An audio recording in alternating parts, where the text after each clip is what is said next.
Hey, well, happy Wednesday. I hope you guys are doing well this week.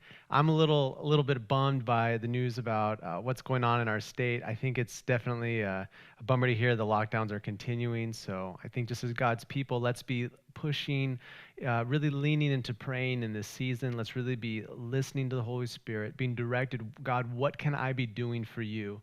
What do you want me to do to serve you and to draw close to you in this time? You may be thinking that.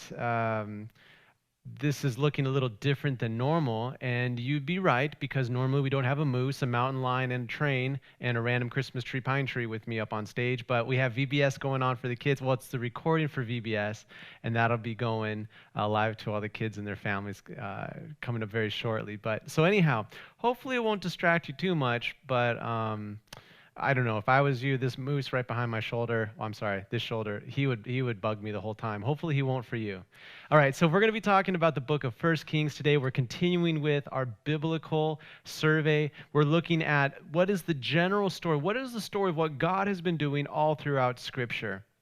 I think it's so helpful for us because sometimes we can get caught up in individual stories and individual characters and we'll miss the entire big picture. God, what are you doing since the creation of the world?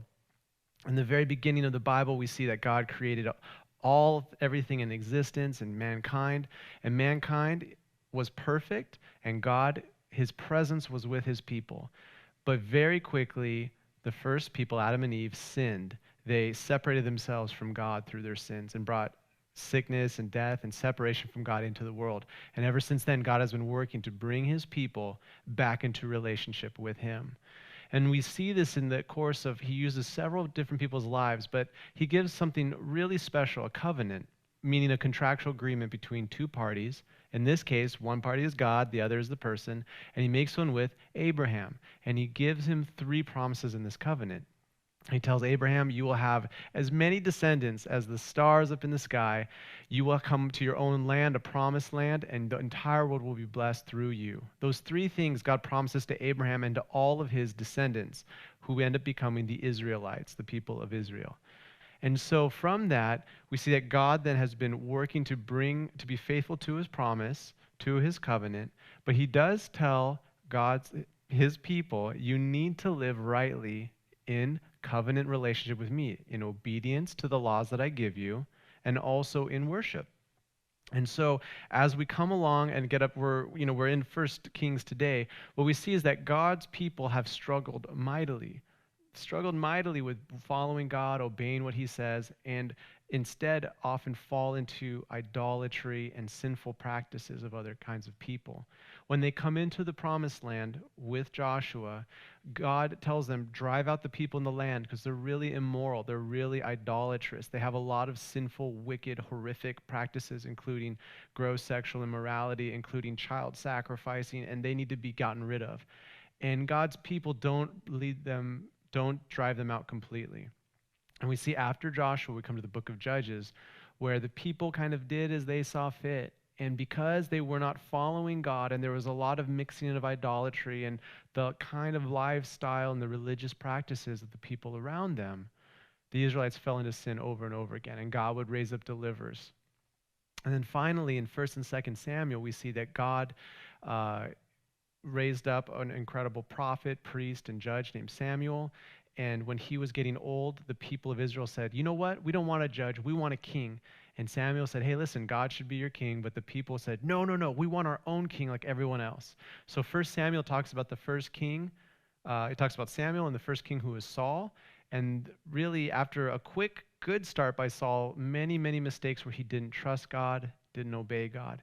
And as a result, was conquered and killed, and his sons killed as well, by people in the land of the Philistines, enemies of the Israelites. And after him, the next king was David. And David, who we caught to in 2 Samuel, loved God with all of his heart and did so many great things to follow God. But David wasn't perfect. And he fell into really, to be honest, like really horrific idolatry and even murder of the person he committed adultery with, her husband, so he could marry her, and ended up getting judgment placed on him as a result of that. But David, because he was good, because he served God, and because he loved him, God did make a promise to him, and we call it the Davidic covenant. And in this covenant, there were several things. The first things that God promised would happen to David in his lifetime were that David would have a great name, that there would be a place for Israel, and that they would have rest from their enemies. And then there was a promise for something in the future, which was that there would be a house or the future temple that would be made by one of David's offspring. There would be a special seed or a son of his, and then that person's kingdom would last forever. And we see that definitely fulfilled in the Messiah, Jesus Christ. But we'll see part of this Davidic covenant fulfilled in our study in 1 Kings. In the handout that's available in the link there, on the themes for 1 Kings, there's a couple of things that I think are really helpful to check out if you're going to be reading through this. The first thing is that it is of the utmost importance when you look at a king in 1st or 2nd Kings to see how faithful are they to the covenant that God gave them. That is of the biggest importance, because God made it clear, hey, if you follow me, if you obey me, if you fear me, if you do what's right in my own eyes, then you'll be blessed. I'll establish your kingdom. I'll give you victory. But if you disobey me, if you set up your own idols, then in that case, you will be rejected and you will not have the kingship. So that is ultimately a huge, huge deal. We see with King David that he is a man after God's own heart. He serves God wholeheartedly, even though he does make mistakes. But there's this height of like his just desire to obey God. And then with Solomon, who we're going to start with today, there's some following of David's footsteps. But after Solomon, things begin to decline in general. So the setting of 1 Kings, so what we see is David is very, very old as we're getting ready to start this story. And as we're getting here, there's a little bit of a dispute going on about who the next king is going to be. So if you have your Bible at home, please open up to 1 Kings, and we'll be going through this together. The first portion of this, let me go ahead and pull up the little graphic here. So this here is from Chuck Swindoll's website, insight.org. These are all free. If you would like to ever look at books of the Bible, I think they're a good resource, especially for people that like to see things when they're studying. It can help break it down a little bit. And if you look at the top compartments here, the entire 22 chapters of 1 Kings are broken into 3 major sections. The first one focuses on Solomon. It's the first 10 chapters. The 11th chapter is still Solomon, but it's of a major decline that he has. Finally, the last 10 chapters are several kings and prophets and a little bit of craziness. So the reason why I wanted to go ahead and show that to you is that I just want to give you a little preparation. In 1 Samuel, we have the story of Samuel, Saul, and David. 3 major characters in 2 whole books.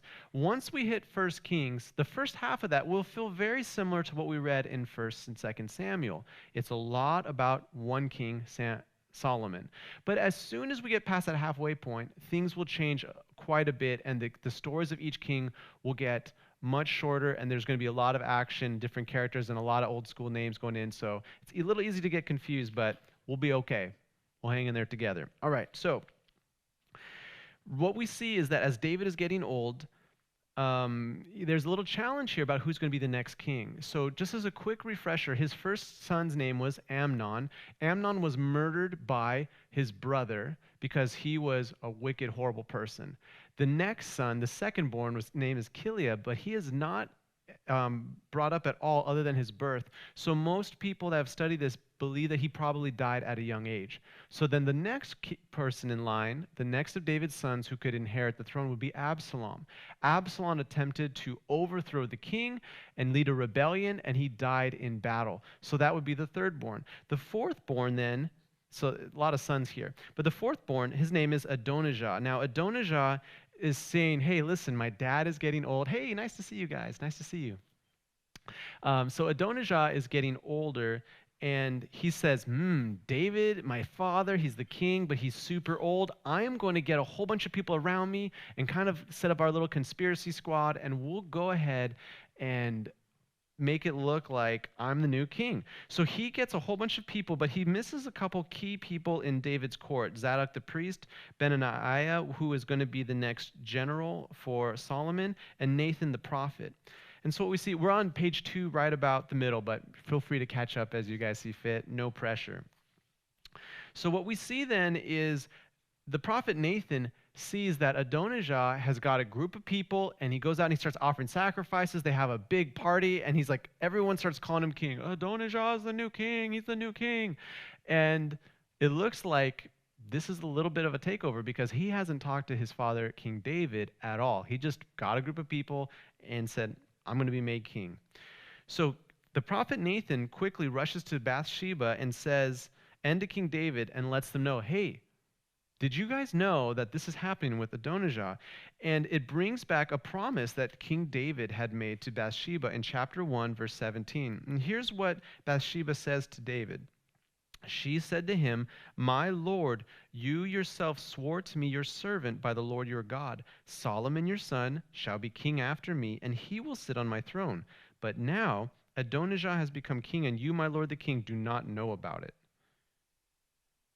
So she basically says, what are you going to do about this? And David, old as he is, near the end of his reign, acts swiftly and decisively. He makes it really clear, hey, get this whole little group together. My son Solomon is going to be made the next king. And so they have this whole group that goes, and they give the message. And as soon as Adonijah's party finds out that Solomon, with the blessing and with the direction of King David, has been declared the next king, he freaks out, and everyone in his party scatters because they're all celebrating, Adonijah is the king, Adonijah is the king. But now that Solomon has been made king, Adonijah is a threat. And so he freaks out, and he's like, no. And so he goes to Solomon, and it just like begs him, please promise you're not going to kill me. And Solomon says, as long as you prove you're a good guy, I won't kill you. And I remember the first time I read this when I was kind of a younger kid, and I thought, Solomon, you're kind of mean. This is your brother. Why are you being so mean to him? Why are you saying, like, we'll see if you're a good guy, if you'll live? I just thought, maybe you should just, I don't know, be a little more gracious here. But I think there's a reason why, and we'll get to it. So in chapter 2, as David is old, he's passing on some requests to Solomon. And of course, knowing King David, it makes sense that the very first thing that he says is this. If you have your Bibles, we'll go to 1 Kings chapter 2, verses 2 to 4. And here's what King David says. I am about to go the way of all the earth, he said. So be strong, show yourself a man, and observe what the Lord your God requires. Walk in his ways and keep his decrees and commands, his laws and requirements as written in the law of Moses, so that you may prosper in all you do and wherever you go, and that the Lord may keep his promise to me. If your descendants watch how they live, and if they walk faithfully before me with all their heart and soul, you will never fail to have a man on the throne of Israel. It makes sense that knowing the character of who King David was, that his first charge to his son is follow God, obey God. And why? Because God will bless you. Remember that a lot of times when God is dealing with his people, we're thinking through the lens of covenant, that God has made a covenant with his people. It's a binding promise. And so God is going to be faithful to his side, but the question is, are God's people going to be faithful to their side? And that is the biggest thing on David's mind. After that, he charges Solomon to bring judgment to Joab, who was his general that very bloodthirsty and vicious and cruelly killed several people. He charges him to show kindness to people that showed David kindness when he was being threatened by Absalom. And he charges Solomon also with bringing judgment to Shemay, who was basically this guy that was calling down curses on King David. So then what we see in chapter 2 is that after this, Adonijah makes an interesting request. He goes up to Bathsheba and he says, hey, you know what? My father, King David, had this beautiful concubine, and they never had a relation. She was kind of like a nurse for him. But can you ask the king if she can be my wife? And he's like, that's just all I'm asking. Please just make that happen for me. And Bathsheba seems to be like, oh, you just wanted me to ask for you? Sure, no problem. So she goes to the king and she says, hey, Solomon, so your brother, he's like, I'm going to make a request of you, but you got to promise to do it first, which is always like a tip-off when people say that to you. Kids like to say that, but you're always like, no, tell me what it is first before I agree to that. And when Solomon finds out what his brother has requested, he says he's going to be put to death for that wicked request, and he has him put to death.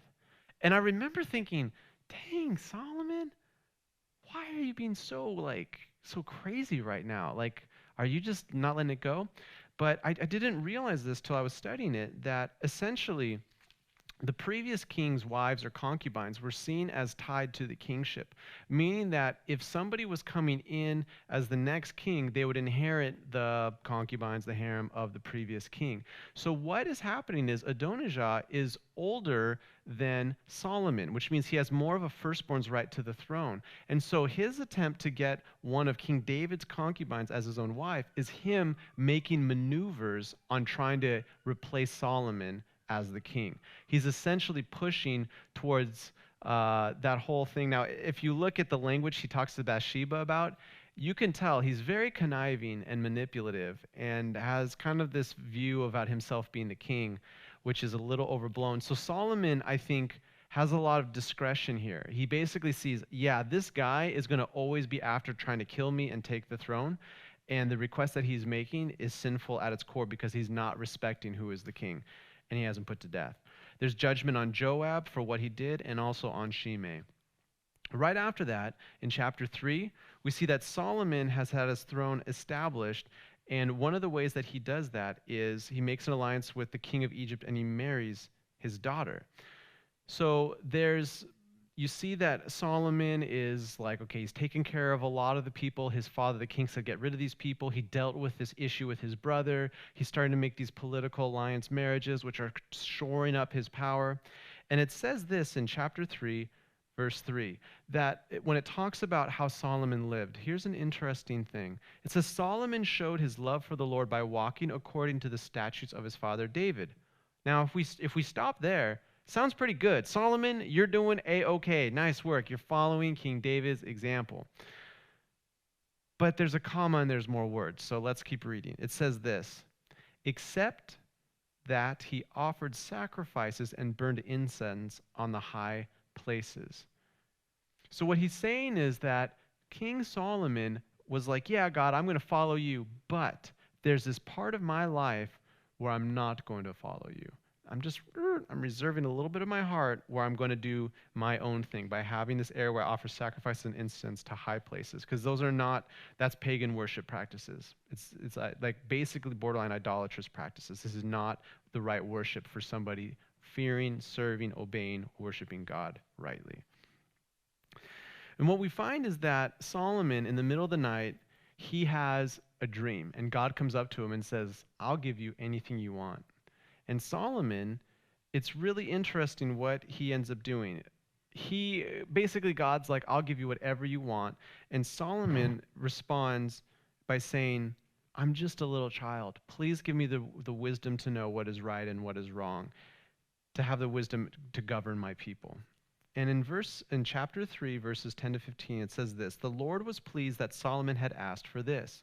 So God asked to him, since you have asked for this and not for long life or wealth for yourself, nor have you asked for the death of your enemies, but for discernment in administering justice, I will do what you have asked. I will give you a wise and discerning heart so that there will never have been anyone like you, nor will there ever be. Moreover, I will give you what you have not asked for, both riches and honor, so that in your lifetime you will have no equal among kings.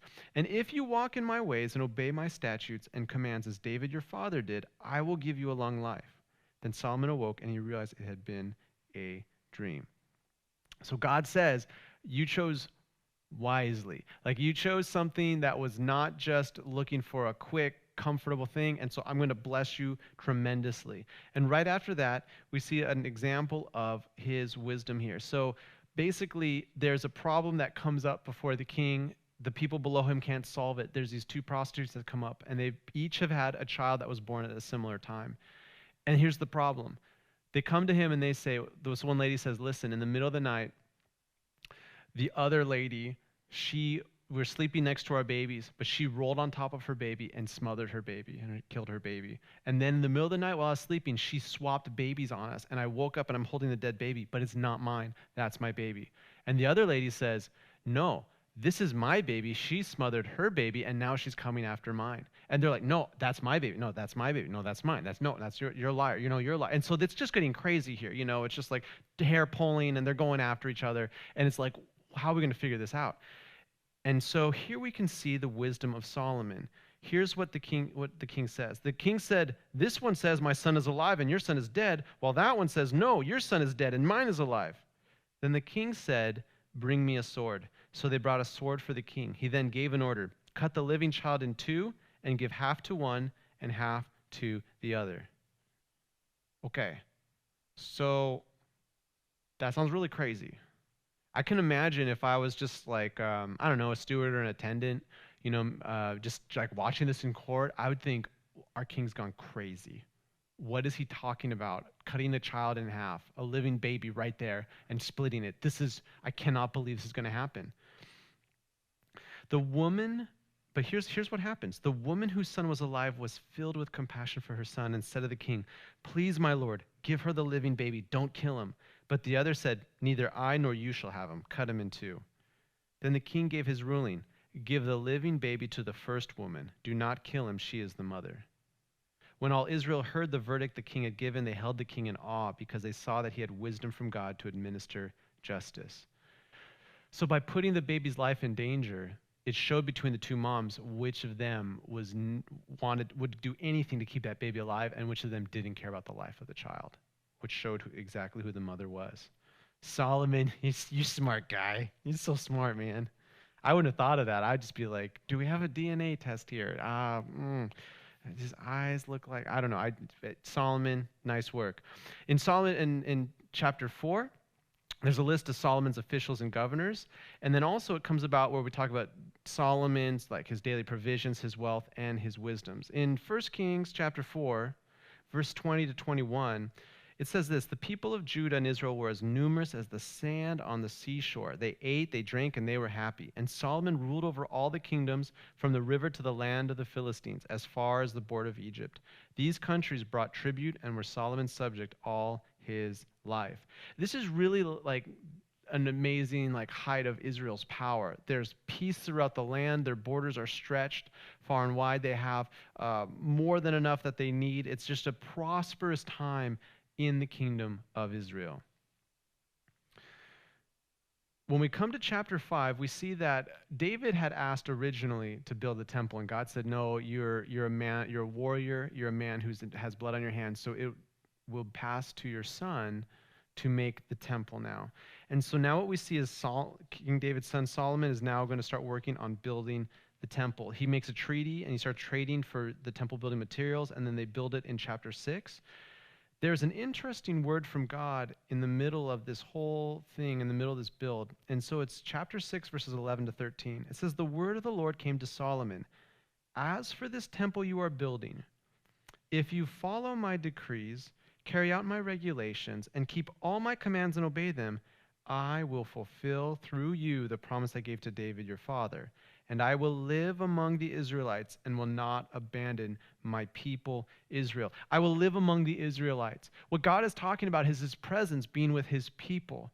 From the very beginning of time, and this is why I feel like a biblical study, a biblical survey is so helpful, is we can see these things about the heart of God. If we're just viewing this section by itself, we can miss that not just here, but also with Moses and the tabernacle and God's presence resting there, and not just there, but also absolutely with Adam and Eve.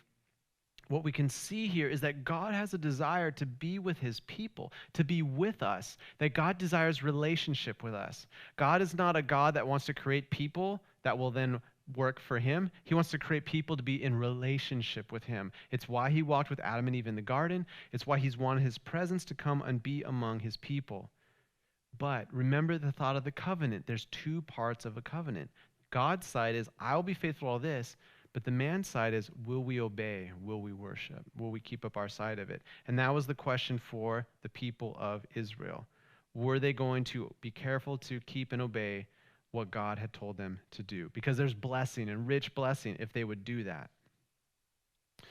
So at the very end of this chapter, in chapter 6, verses 37 and 38, it talks about how long it took to make the temple. And here's what it says. The foundation of the temple of the Lord was laid in the 4th year in the month of Ziv. In the 11th year in the month of Bul, the 8th month, the temple was finished in all its details according to its specifications. He had spent 7 years building it. This temple was grand. It was incredible. It took 7 years to make this. That's a long time. And I was just thinking, my goodness, if you spent 7 years working on the construction of something, what an incredible thing, not just that you could accomplish, but also the feeling you get when you're done. For about 3 years, I was working on a remodel in children's church over here. And I thought it was going to take like 4 months or 3 months. And the reason I thought that is because I had never done a remodel in my whole life, which is probably a good sign to know that I was probably going to be really wrong with that. And by the time it got finished, it was the most incredible feeling to feel like I was done because it was done and because then it could be functional, because kids could play in it, because worship could happen in it, because Bible teachings could happen in it.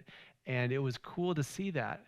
And I just can't imagine if I was in there for 7 years. Oh my gosh, what feelings I'd feel after that. I just, oh my gosh, I'd be so excited.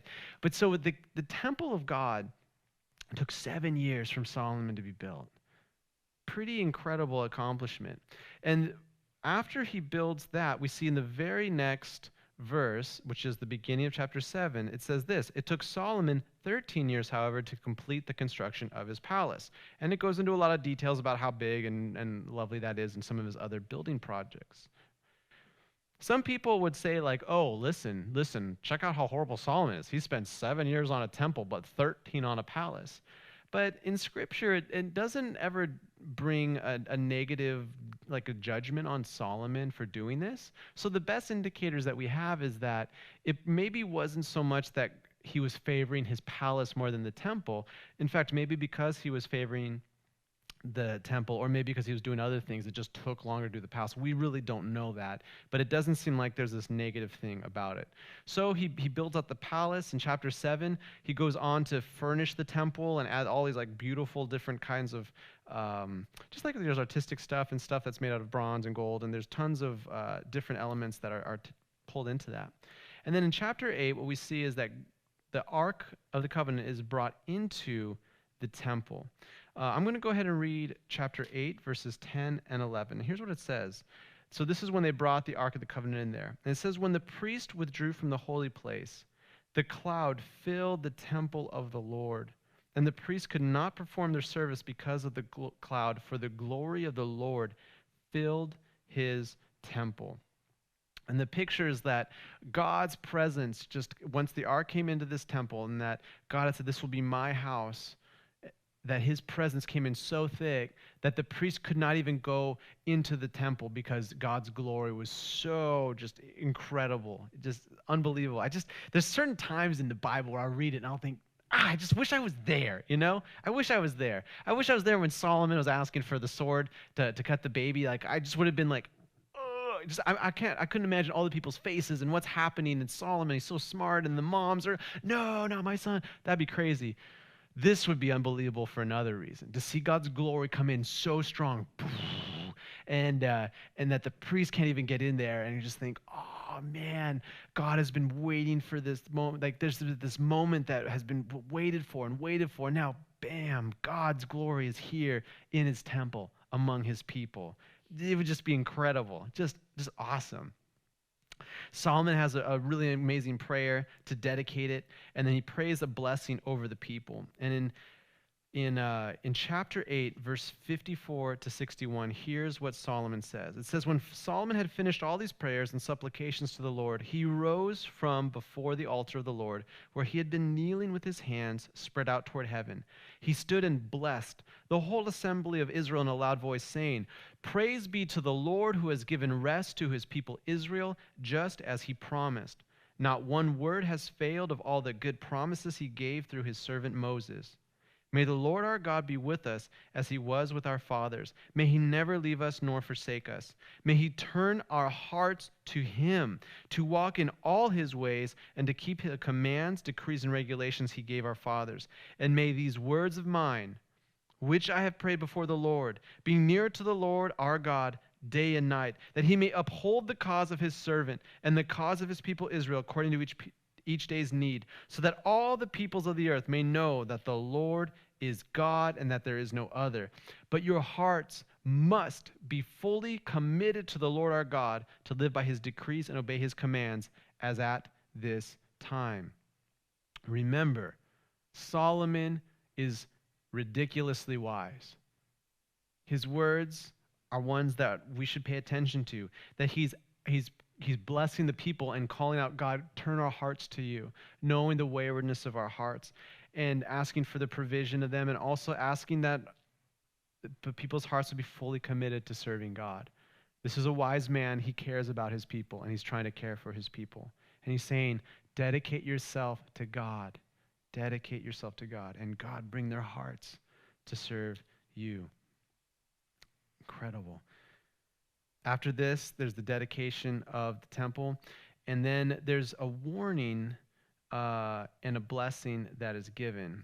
In chapter 9, verses 4 to 7, here's what God says to Solomon. And I'm hammering home a lot of these Bible verses for a reason, because it's so clear. If you read 1 Kings and 2 Kings, you can sometimes get lost in weird names and lots of different kings and stuff, as you'll see in a little bit.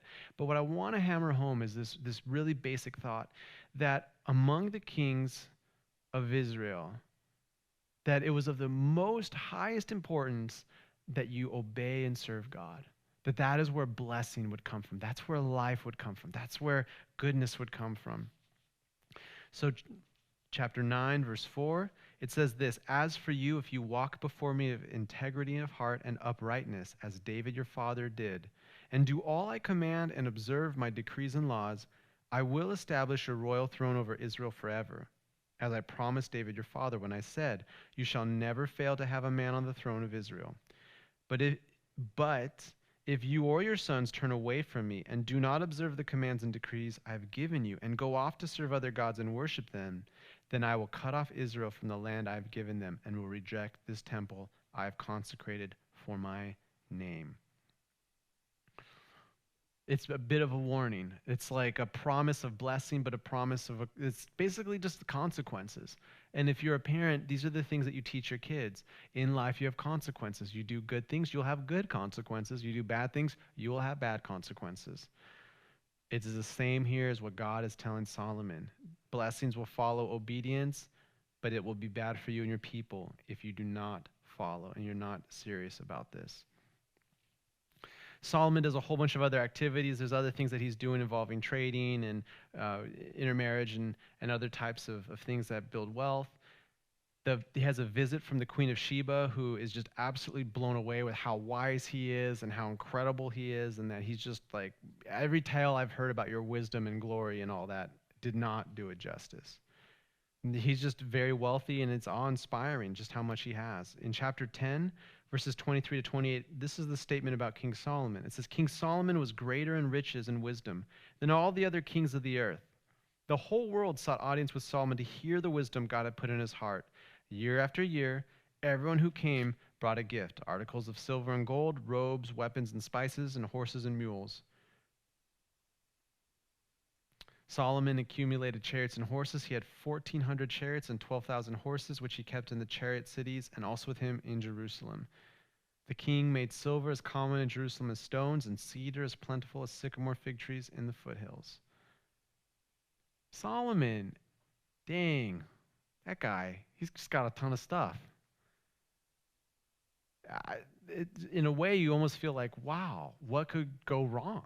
Things are looking great for Israel. They have a king that is serving him and building the temple, and there's all this wisdom coming out of him, and there's the respect and accolades of the world coming in. What could go wrong, right? And this here, in this one chapter, is where we see truly a sad turn for Solomon and what ends up happening to him. We're going to go ahead and read chapter 11, verses 1 and 3.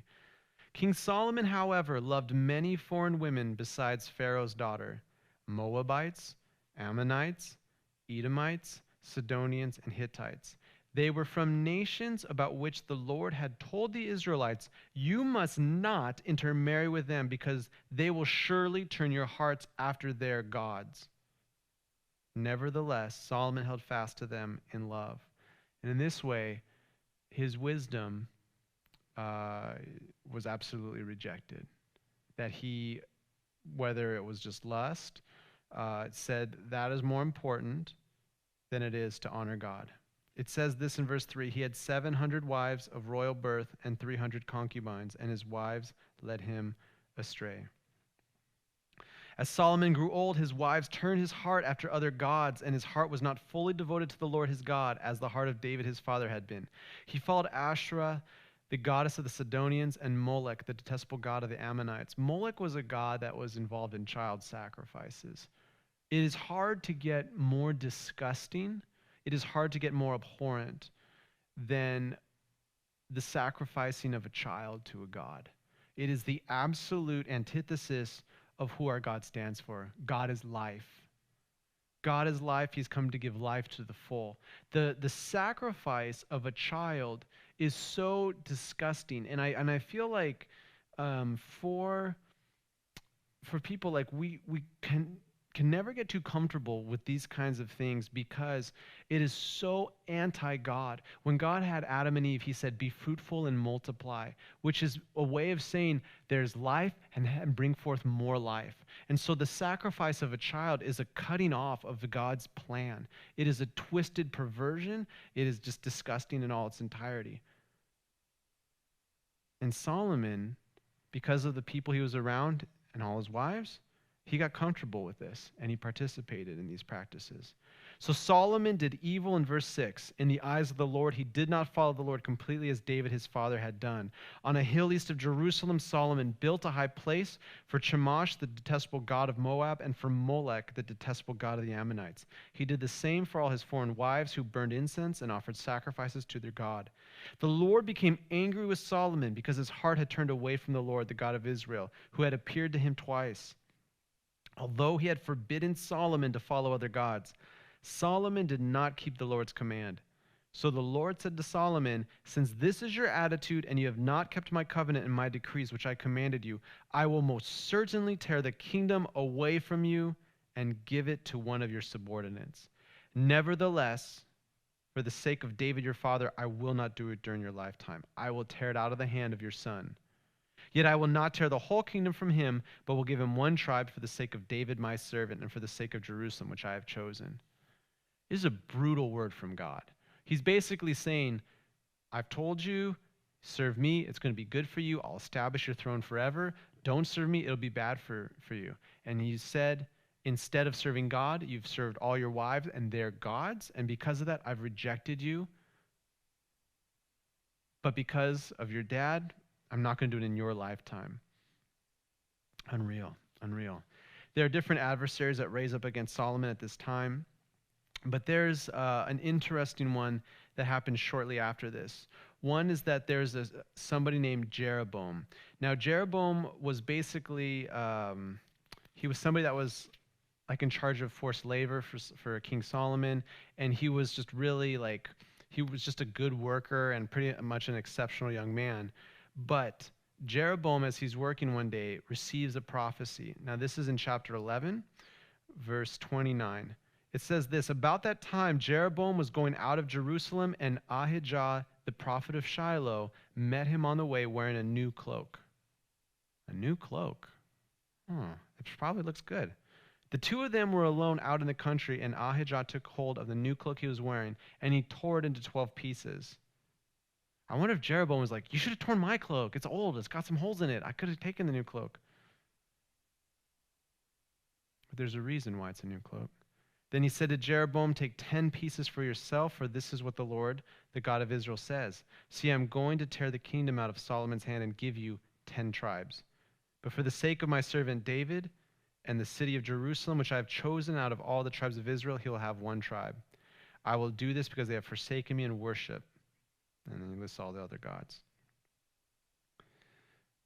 I think it's a new cloak because he's saying the cloak is symbolic of the tribes of Israel, that these tribes are going to be divided. Essentially, Solomon is going to rule over the ones in Judah, and the remaining 10 tribes are going to be going with Jeroboam. Now, I wanted to make a point of something. Let me pause for one quick moment. If you have the outline, you'll notice on the very first page under definitions, there's something weird going on about Israel. And I want to bring this up now because we're going to encounter this in the next couple of chapters. So whenever we came up to the word Israel in here, we have it that there's Jacob the patriarch, who is also named Israel, and all of his 12 sons who become the 12 tribes of Israel. When we refer to Israel, typically we're talking about the 12 tribes of them, or eventually the current common country, I guess, in modern times. But whenever we said Israel, we meant all of the tribes of Israel. But we're coming up, now that Ahijah has prophesied that Jeroboam is going to tear away a bunch of these tribes, what's going to end up happening is the 10 tribes that leave the lineage of David, those 10 tribes were going to be called Israel. They're up in the north. They're also could be called, their capital is going to be Samaria. Sometimes they're referred as Ephraim.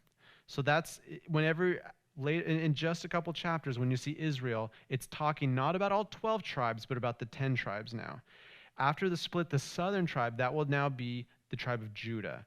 And that will be, the capital will be Jerusalem, where the temple is, and that's going to be King David's line. So I just wanted to bring that up so we can hopefully try to make some sense of why is it that Israel was all the tribes and now it's not all the tribes and what's going on there. So that's pretty much what that is about there. So now we find out that Jeroboam has a prophecy, and as you can imagine, Solomon is not excited about this, and Jeroboam flees and leaves to Egypt. Now, after this time, Solomon dies. And what we come to is, with Solomon's death, is that now we're coming to a place where things are going to get a lot crazier in terms of the book. Remember how I said we had, in 1st and 2nd Samuel, you have Samuel, Saul, and David. And now in 1 Kings, we have Solomon. And now we get to the second half of 1 Kings. It's going to start being lots more kings. There's going to be kings of the north, kings of Judah, kings of the south. There's going to be prophets that are running around, and things are going to start getting a little crazy here. So here we go. So in chapter 12, what we see is that Solomon's son, Rehoboam, succeeds him as the king. And now that he has succeeded him as the king, there's a request that's made from the Israelites. They say, listen, your dad Solomon, like he made all this nice stuff. We like it. We love the temple. It's beautiful. But he had us working so hard, and he was like a slave driver, and he was working us to the bone. And what we just want, we'll serve you, man. We're cool with you, but can you just lighten the load on us? Can you just take it a little bit more chill than your father did, and we'll serve you, and just instead of a heavy yoke, can you just lighten it, and we'll serve you? And Rehoboam says, go back, and in 3 days, I'll give you an answer. So Rehoboam says, I'm going to go ahead and ask like the elders who are my father's advisors. And he goes and asks them, what would you say I should do here? And here's what they say. They're like, oh, well, you tell them, if you give them a nice answer, they will love you and serve you forever. And Rehoboam's like, that makes a lot of sense. I'm going to ask some young people instead that are not experienced like you are for their advice. And the young people are like, they're like, these people they're going to think you're weak, Rehoboam. They're going to think that you're weak if you lighten up on them. So what you should tell them is this. You should say this. My little finger is thicker than my father's waist. My father laid on you a heavy yoke. I'll make it even heavier. My father scourged you with whips. I will scourge you with scorpions. Which to me, I'm like, I remember as a kid, I'm like, okay, I don't know if you guys have ever picked up a scorpion, but I don't know how you're going to scourge someone with a scorpion, because you got to hold part of it to smack somebody with it. And I always thought, if you're grabbing them by the tail, the poison could hit you in the finger, and then, but if you grab them by the claws, then they could still sting you, and I could never figure out how exactly that would work. But basically, it's a bad idea. If you have a group of people that are like, we'll serve you forever, but just lighten up on us and we'll be all right. If you go back and tell them, I'm going to double down and make it harder for you, and you're the new guy, I just don't think it's going to go so good. And so what we find in verse 16, here's what the people say when they hear Rehoboam's response. Verse 16, when all Israel saw that the king refused to listen to them, they answered the king, what share do we have in David? What part in Jesse's son? To your tents, O Israel, look after your own house, O David. So the Israelites went home. But as for the Israelites who were living in the towns of Judah, Rehoboam still ruled over them. So all of Israel says, oh, really? So it's kind of like, imagine you're at a job and there's the boss and he's a hard boss, and then he's like dies, and then the boss's son takes over the company, and people are like, guys, your dad worked us too hard. Can you lighten up? And he's like, I'm going to work you even harder. And all the employees are like, we're out of here. Like, you're a loser. Like, we're gone. We're not going to deal with this. So then Israel splits now. Israel splits apart. And when they split apart, what we see is Jeroboam now has come on back. And when he comes back, he's like, okay, he is going to start figuring out how he's going to establish his rule. Now, if you look at this, what he says is in chapter 12, verse 26, Jeroboam thought to himself, the kingdom will now likely revert to the house of David. If all of these people, he means the people of Israel, the people of the northern tribes, if they go up to offer sacrifices at the temple of the Lord in Jerusalem, they will again give their allegiance to their lord Rehoboam, king of Judah. They will kill me and return to King Rehoboam. After seeking advice, the king made 2 golden calves. Sound familiar? It's a reminder of when the Israelites in the book of Exodus came out and were heading to the promised land. And while Moses was getting the 10 commandments, they basically are like, you know what? I don't see God here, and we're just kind of like waiting for Moses, and maybe he'll never show up. So let's go ahead and make up our own God, a golden calf, and we'll worship it and we'll serve it. And that is what brought us out of Egypt. Horrible. Jeroboam is now going back to this, and he's thinking, I'm going to have a plan that will make it so the people, the northern tribes, don't go back to the temple. He says this, it is too much for you to go up to Jerusalem. Here are your gods, O Israel, who brought you up out of Egypt. One he set up in Bethel and the other in Dan. And this thing became a sin. The people went even as far as Dan to worship the ones there. He built shrines and he made priests and he did all kinds of crazy things. What he is doing essentially is he is mixing in idolatry and mixing it into the worship of God. And by mixing it in there, he's leading the people deceptively. He's leading them astray. He's leading them away from what God has said to do. God giving them the temple, God allowing that to be like following them, and by not doing idols, like Jeroboam is leading God's people away from God. And you know, you guys are intelligent. You guys have seen already, when people serve God, it goes good for them and all the people around them. When people reject God, it starts going bad. So how are things going to go for Jeroboam? Probably not going to go so good. So in chapter 13, we see that Jeroboam, as a result of this, there's a man of God that comes to him, and he calls out, and he calls a judgment against Jeroboam. From there is a pretty wild, I kind of wish we had time to dig into it. We're not going to be able to, but if you have a chance to bookmark chapter 13, there's some wild prophet v. prophet, man of God, it's some wild stuff happening there. It's really, really interesting. I honestly wish we could break it down, but just for the sake of trying to do the big picture, I'm going to have to move past that.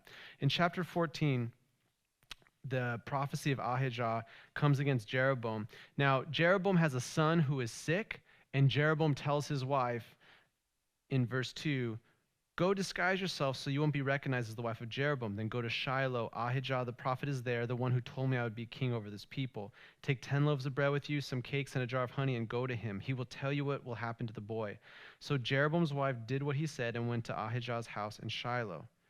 So here's the condition of this prophet. Now Ahijah could not see. His sight was gone because of his age. But the Lord had told Ahijah, Jeroboam's wife is coming to ask you about her son, for he is ill, and you are to give her such and such an answer. When she arrives, she'll pretend to be someone else. Don't try to sneak up on a prophet of God. I just don't think it's a good idea.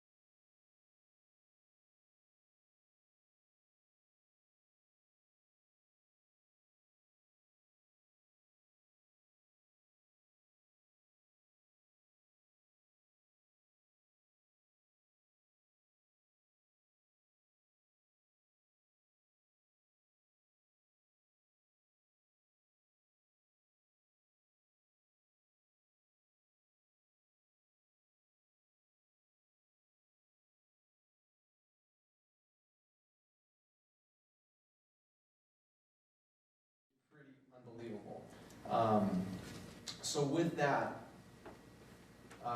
okay, so then Jeroboam then, so when she goes back, that son dies, and then, okay. So then from there, what we see is it flips over to Rehoboam, and it'll say in the Bible, Rehoboam was king in Judah. And this is the part where it can just get so challenging when you're following this along, because you'll start to see king of Israel, you'll see king of Judah, and it's kind of hard to figure out sometimes and keep it all together, but typically, whenever it announces a king, it will tell you who is the king and at what point in the reign that king in the other places. So if it's a king of Judah, it'll typically tell you about what timetable in the king of Israel, and vice versa. Things are going on here. So Rehoboam, it says in verse 22, it says that he led his people to do evil in the eyes of the Lord. By the sins they committed, they stirred up his jealous anger more than their fathers had done. Whenever you see a king, almost invariably there's going to be something in the lines of where do they do evil or do they do good in the eyes of the Lord? Because once again, the way that the king was leading the people to follow the covenant showed, it was like of the utmost importance. So that's going to be brought out with each and every king there. Things are bad under Rehoboam. The king of Egypt comes and he plunders the temple and steals a bunch of gold shields and things like that out of it. In chapter 15, Abijah then succeeds him, and he's the next king. Abijah, he basically just follows in his father's sins. His heart's not fully devoted to God, but God has mercy on him because of David. In chapter 15, verses 9 to 24, we see that Asa is the next king of Judah. But here's what's kind of cool about him. Verse 11 says, he did what was right in the eyes of the Lord, as his father David had done. So notice this, that we have a couple of kings of Judah that do not do good in the eyes of the Lord, and then we have one that does. And you will see this kind of pattern happening in the kingdom of Judah. Some will be good, some will be bad. So Asa, he does away with idols. And if you look in verse 12 to 13, it says this: he expelled the male shrine prostitutes from the land and got rid of all the idols his fathers had made. Really gross stuff, just sexually immoral, incredibly idolatrous, really wicked things. And it says this: he even deposed his grandmother, Maacah, from her position as queen mother because she had made a repulsive Asherah pole. Asa cut the pole down and burned it in the Kidron Valley. And it says that he was just fully committed. So he was even willing to get rid of his grandmother because his grandmother was so caught up in his forefathers' just wicked practices. So it shows like he's serious about following God, even to that point. There's a war with Israel, and then he ends up giving gold to be done to make treaty with Israel. In chapter 15, verse 25, Nadab then becomes the king of Israel. Now, Nadab is Jeroboam's son. And so what we see from here is that he does evil just like his father did in the eyes of the Lord. There's a conspiracy by a guy named Baasha who ends up not just killing him, but destroying everyone in the household. And you can kind of think about this in a simple kind of way where if there is a king and you want to be the next king, you don't just want to kill the king. You want to kill any of his sons who would have a legitimate tie to the throne. So Jeroboam, because of his sins and bringing up those idolatrous golden calves that caused Israel to stumble and to fall into wickedness and to not obey God, his judgment on him and his entire family comes about from Baasha.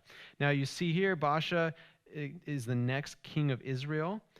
In verse 34, it says he does evil in the eyes of the Lord. He walks in the ways of Jeroboam and his sins. In chapter 16, verses 1 through 4, the word of the Lord comes through Jehu, and there's a prophetic judgment against Baasha and his house because they followed the path of Jeroboam, saying, hey, this is going to be just like what happened to Jeroboam is going to happen to you as well. In verse 8, Elah, who is Baasha's son, is then made the next king. It says that he also sinned against God in verse 13. And then there's a conspiracy by someone named Zimri against Baasha and his entire family. Same thing, kills them, kills not just the king, but also his entire family as well. In chapter 16, and this is where I'm saying, like, if you have been reading 1st and 2nd Samuel up to this point and 1 Kings, you're used to kings having 10 chapters, like a considerable amount of narrative given to them. But once we start hitting the divided kingdom where Israel is split into Israel up north and Judah in the south, things start getting really tumultuous, really crazy. So the next king, Zimri, he reigned for only 7 days. And the Israelites didn't recognize him. They instead set up their own war commander, and they surround Zimri. Zimri like freaks out, and he kills himself by lighting himself on fire, basically. And it brings about, like it talks about that he sinned against God as well, which is crazy because he was only considered the king for 7 days. Finally, we see that the next one that takes over was someone named Omri. And Omri becomes basically fights a little civil war to take over control. In verse 25, we see that he is evil in the eyes of the Lord. And then in verse 23 of chapter 16, it says this: in the 31st year of Asa, king of Judah, Omri became king of Israel, and he reigned 12 years, 6 of them in Tirzah. He bought the hill of Samaria from Shemar for 2 talents of silver and built a city on the hill, calling it Samaria, after Shemar, the name of the former owner of the hill. Okay, so this is interesting because right now we see that the first part of his reign was in a place called Tirzah, but then he buys this place, Samaria. Okay? When you look down, the next king is his son Ahab, who is considered to be one of the most wicked kings ever, except that his wife was even more wicked than he was. So it's crazy. But if you see this in verse 29, it says, in the 38th year of Asa, king of Judah, Ahab, son of Omri, became king of Israel, and he reigned in Samaria over Israel 22 years. At this point, in Israel, the northern tribes, they have made Samaria their capital city.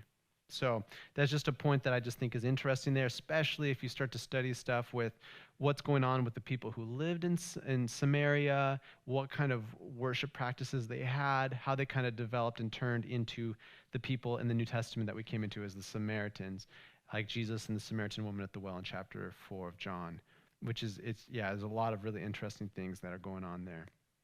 Okay, Ahab, this guy is horrific. Here's what it says. Ahab, son of Omri, did more evil in the eyes of the Lord than any of those before him. He not only considered it trivial to commit the sins of Jeroboam, son of Nebat, but he also married Jezebel, daughter of Ethbaal, king of the Sidonians, and began to serve Baal and worship him. He set up an altar for Baal in the temple of Baal that he built in Samaria.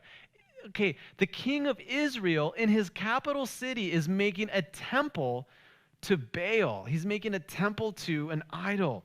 Ahab also made an Asherah pole and did more to provoke the Lord, the God of Israel, to anger than did all the kings of Israel before him. Ahab, no bueno.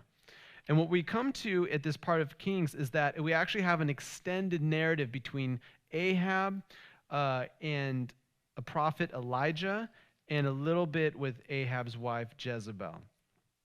So in chapter 17, we see that Elijah comes on the scene, that there he goes and he prophesies to God in chapter 17, verse 1. He says, as the Lord, the God of Israel lives, whom I serve, there will be neither dew nor rain in the next few years except at my word.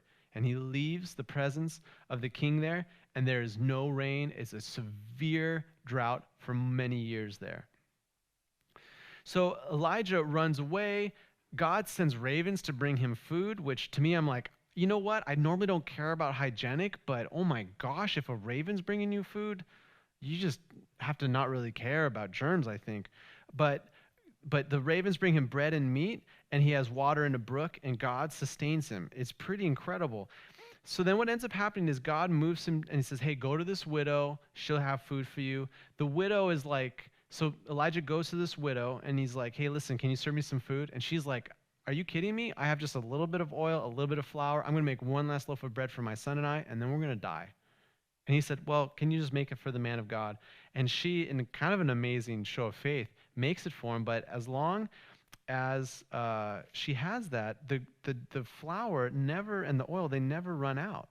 So it's kind of amazing, like in her faithful act to God and serving this man of God, this prophet, God makes provision for her and her son, which is like, oh, that's cool. Except a little bit after that, the son gets really sick and then dies. And the widow is like, did you come to save us just so I could be tortured and seeing my son get sick and die? Elijah prays for this boy, and God just returns him back to life, which I'm like, man, this is awesome. That's another place I'd like to be. If I could jump into that scene, I would love to just mess around with that flour jar and the oil one and just see how big of a pile of flour I could get out of it. I don't know. I just think it'd be awesome to see. So with that, in chapter 18, we see that Ahab has been looking to kill Elijah. He hates him. He's like, this guy just brings me problems. I hate this dude. I'm trying to kill him. And so one day, Elijah is told by God to go and present yourself to Ahab. And he runs into somebody who works. He was in charge of the palace. His name was Obadiah, and he was a God-fearer. He had taken 100 prophets of God and hidden them and was sending provisions to keep them alive because Ahab was trying to kill them. And so Elijah sees Obadiah and says, hey, tell your master I'm going to see him. And Obadiah's like, you're going to get me killed. What if God tells you to go somewhere in the meantime? Like, what if I go to talk to him and I say, Ahab, come over here. I got Elijah. And then he comes and then you're not there because God's taking you somewhere else. The king's going to kill me. And Elijah just says, God has told me this. I'm going to be here.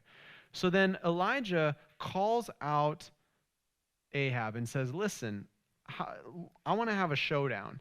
So he has this meeting with the king, and basically there's Elijah as the one prophet of God, and he says, I'm going to challenge all 450 prophets of Baal right now. He says, let's make an altar to each of our gods, make a sacrifice, and whatever God sends down fire, that's the real God. And so the prophets of Baal are like, they're doing their crazy like bloodletting sacrifices and doing their crazy songs and chants and stuff and trying to get Baal to send fire on it. And they're just cutting themselves up and looking crazy and going for hours and hours and getting exhausted. And finally Elijah, he's like, okay, my turn. So he pours a ton of water on top of his sacrifice. So it's just saturated, makes a moat there. It's filled with water. The entire sacrifice, tons of water on it. Doesn't look like it's going to catch fire. And he says, God, can you basically show these people that you're God? And God, boom, sends this huge thing of fire down. It consumes the entire sacrifice that's there and all the water. And all the people are like, oh, God's real. And then Elijah says, hey, we're going to kill all these prophets of Baal. And they kill all these guys there.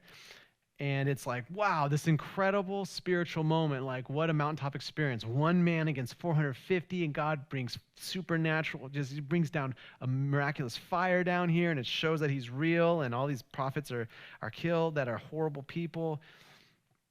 And then he said, oh, by the way, God told Elijah, tell Ahab now rain is going to be coming, and it's going to be coming down crazy. In fact, it's so crazy that Ahab gets on his chariot to ride back, and God's power comes on Elijah so powerfully that Elijah, and I love this, it says he tucked his cloak into his belt and he ran ahead of Ahab all the way to Jezreel. So God's power comes on this prophet so crazy that he just like Usain Bolt's past the chariot guy and like totally books it past him as rain is starting to come. But what's interesting is that Elijah has this incredibly powerful moment of just standing up, powerful in speech, powerful in God doing the miraculous, and this major showdown with evil. And Elijah shows God is the true God. And I'm thinking, man, if you're Elijah, you're probably feeling like pretty good. You know, you just beat a chariot in a foot race, and that's incredible. But here's what happens in chapter 19. It says, Jezebel sent a messenger to Elijah that said, may the gods deal with me, be it ever so severely, if by this time tomorrow I do not make your life like one of those prophets. It says, Elijah was afraid and ran for his life. When he came to Beersheba in Judah, he left his servant there while he himself went a day's journey into the desert. He came to a broom tree, sat down under it, and prayed that he might die. I've had enough, Lord, he said. Take my life. I'm no better than my ancestors. He got scared. I mean, I could kind of understand him getting scared by like psycho, crazy, evil queen. But he just saw God's power in such a way. And when I read these things, I think,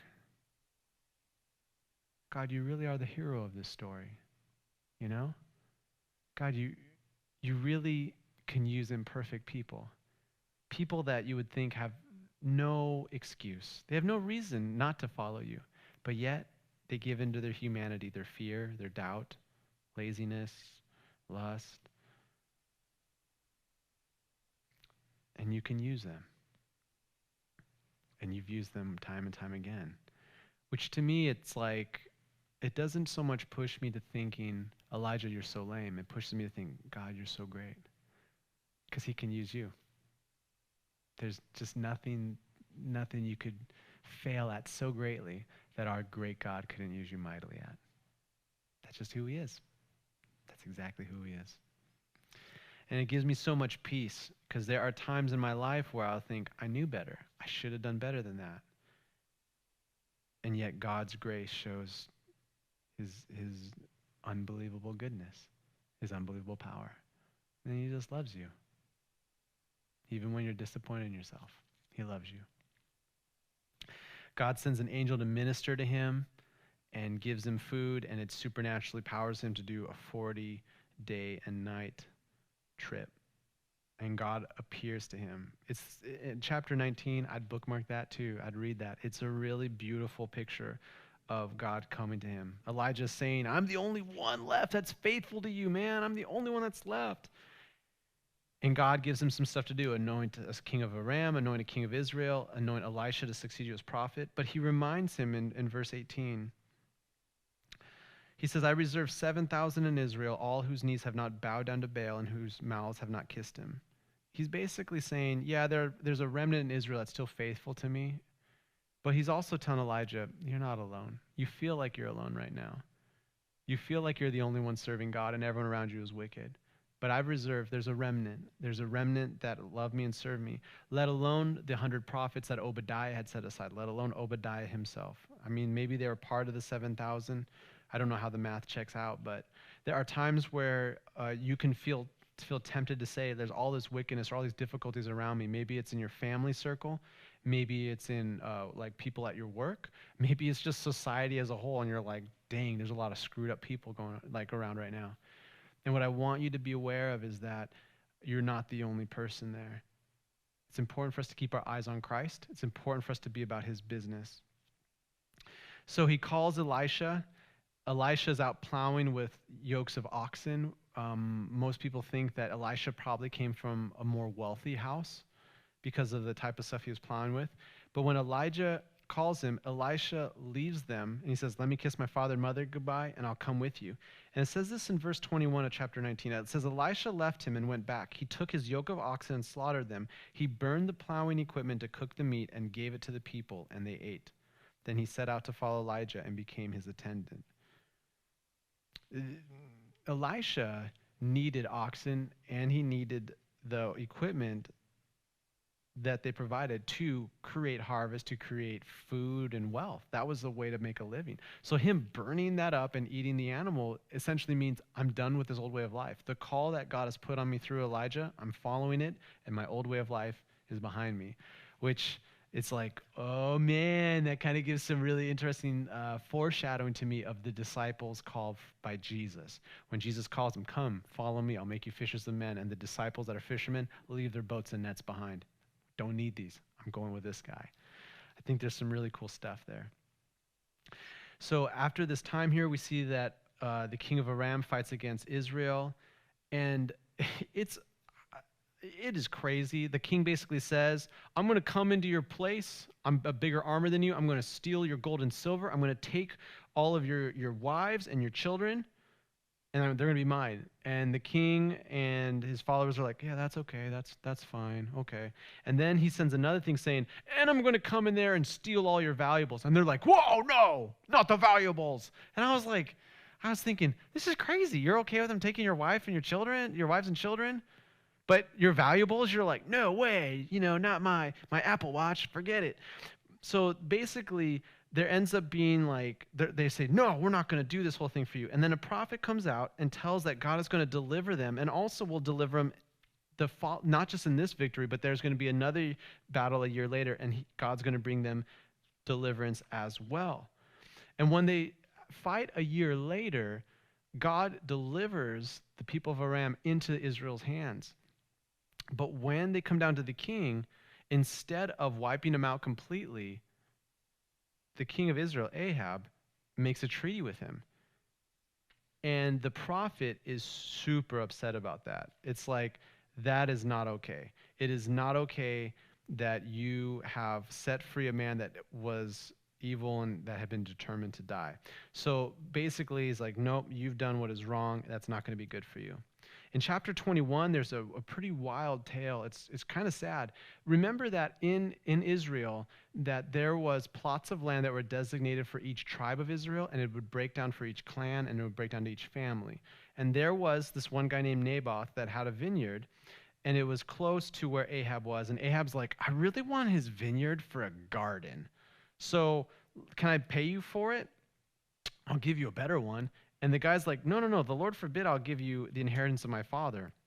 And Ahab goes home and he's just like, oh man, he's just like pouting, really like sullen, and he's angry, and he's just like, basically comes across as a petulant kid, just kind of whiny, throwing a tantrum.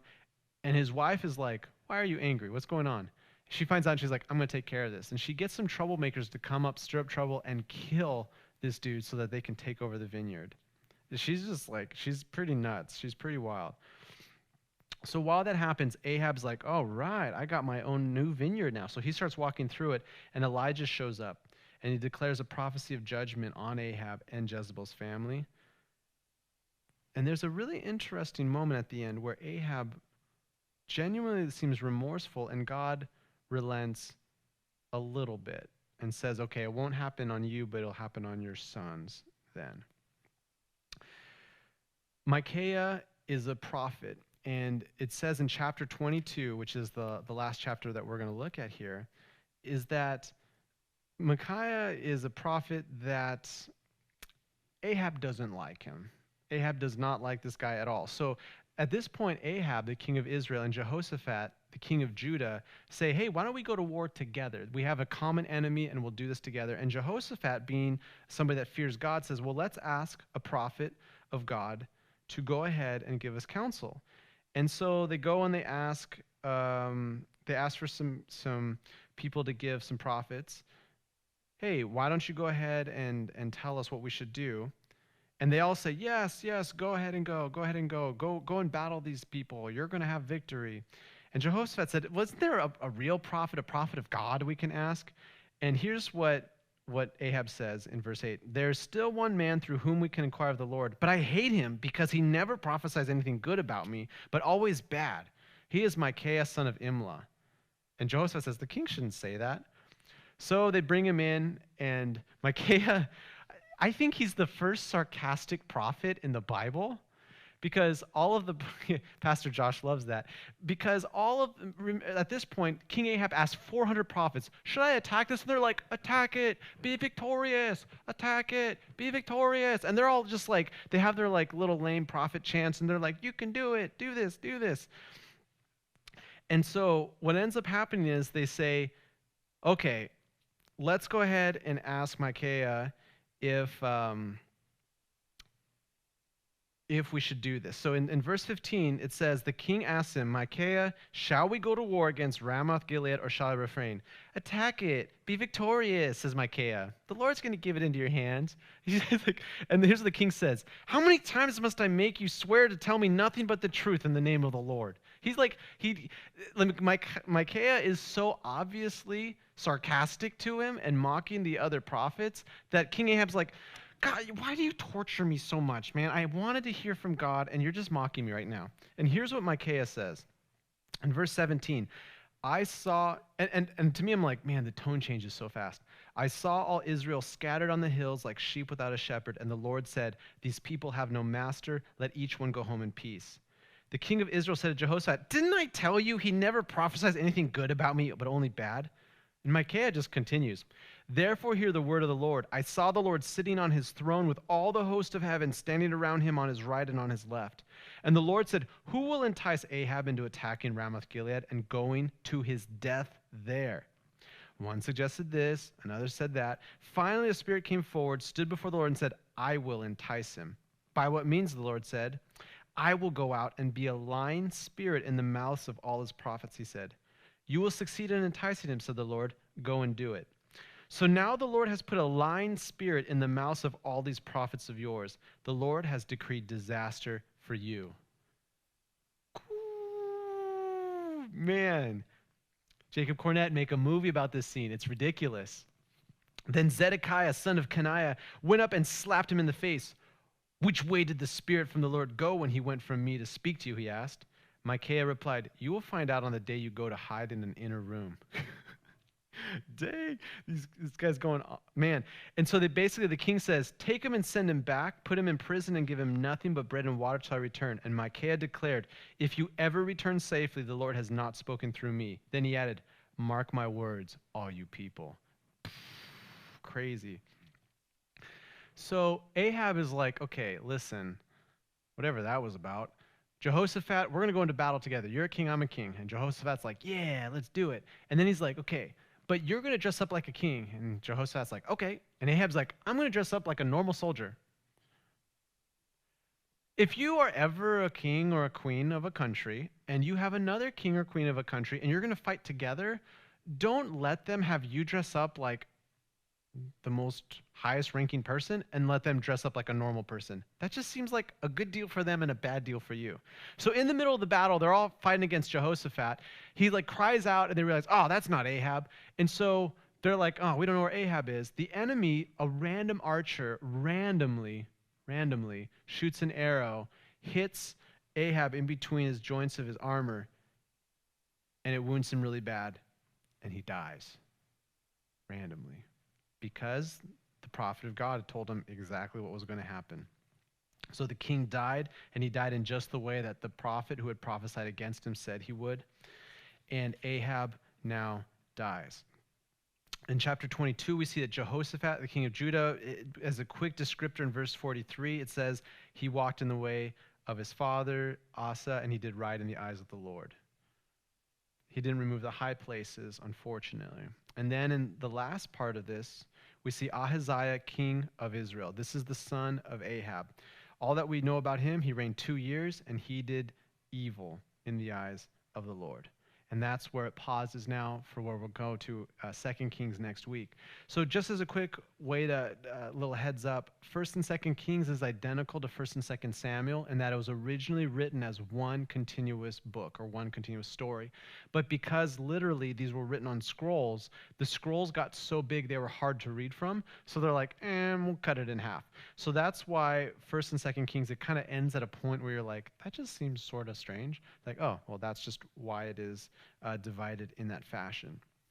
I did want to say this, though, about 1st and 2nd Kings, and a closing thought here, is that we see in the kingship, we see that God has always been wanting to bring his presence to his people.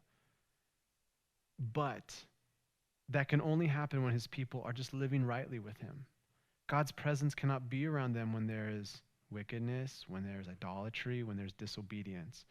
And so from time and time again, as we look at different kings, we see really simply, if they serve God and follow him, there's blessing on them. And when there's not, there's a lot of horrific things. Unfortunately, 2 Kings gets worse. And so we're going to come next week on seeing a lot of the issues, problems that happens, and eventually the wickedness of Israel and then also of Judah becomes so great that something really drastic happens to them as well. So we'll be going into that next week. Until then, thank you guys for coming. For you at home, God bless you guys. I just want to encourage you to be praying right now for our country. I want to encourage you to be praying. Sometimes, I hear a lot of people saying, like, I'm so sick of the lockdowns or COVID, or like, G. Newsom and different, I'll hear a lot of different things, but it is my genuine, my read on the situation is that the real problem facing us isn't COVID-19. It isn't even the unrest that's happening in our country. It's actually spiritual. I think there's a lot of spiritual attack that's going on right now in our country. And if you are a son of God, if you're a daughter of God, this is your time to be praying. And I encourage you, if you're doing it, keep it up. If you're not, be setting time aside. I don't want to be judgy about social media, about spending time on Netflix, but my sense is that The saints need to be praying more than ever because there's a spiritual fight that's going on, and we need to be praying that God's will would be done on earth as it is in heaven. And I just pray that this is a good week for you. I pray that you are blessed in our study of God's word, and that this would be a great encouragement for us to live in worship and obedience to God. May God's peace go with you this week. Bye.